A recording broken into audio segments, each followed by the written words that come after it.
అందరికీ good afternoon. నా పేరు తరుణ్ కుమార్. మాది మంచనపల్లి విలేజ్, పూడూరు మండల్, వికారాబాద్ డిస్టిక్. నేను చిన్నప్పుడు హైదరాబాద్ పబ్లిక్ స్కూల్ బేగంపేటలో చదువుకున్నాను, ఫస్ట్ నుంచి 10th వరకు.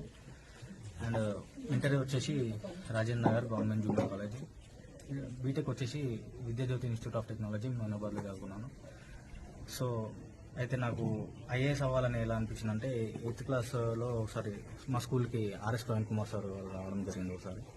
సో ఆయన వచ్చి ఆయన జీవిత చరిత్ర, ఆయన ఎలా కష్టపడ్డాడో ఐపీఎస్ అవ్వడానికి, సో ఆయన చెప్పడం జరిగింది. సో దాని ద్వారా నేను ఇన్స్పిరేషన్ అయ్యాను. సో ఇన్స్పిరేషన్ అయితే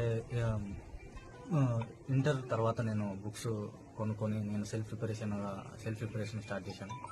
సెల్ఫ్ ప్రిపరేషన్లో నేను బీటెక్ వెళ్ళాక లాక్డౌన్ రావడం జరిగింది. సో అది నాకు చాలా హెల్ప్ఫుల్ అయింది. లాక్డౌన్ వచ్చిన తర్వాత టైం బాగా దొరికింది. సో అప్పటి నుంచి వెళ్ళి బాగా కష్టపడి చదివాను. 4 ఇయర్స్ వరకు బాగానే కష్టపడ్డాను. సో నాకు మెయిన్ ప్రవీణ్ కుమార్ సార్ ఆ బీజం వేయడం వల్ల నేను ఈ స్థాయికి ఎదగడం జరిగింది. ఫస్ట్ అటెంప్ట్లో రావడం జరిగింది 231 ర్యాంక్. అలాగే నాకు ప్రోత్సహించిన ఆర్థికంగా, ఫైనాన్షియల్గా నన్ను ముందుకు నడిపించిన మా తల్లిదండ్రులకు, అలాగే బాబాయ్లకు అందరికీ నా కృతజ్ఞతలు తెలియజేసుకుంటున్నాను. సో ఇంకా ఎంతోమంది నాకు సహకరించి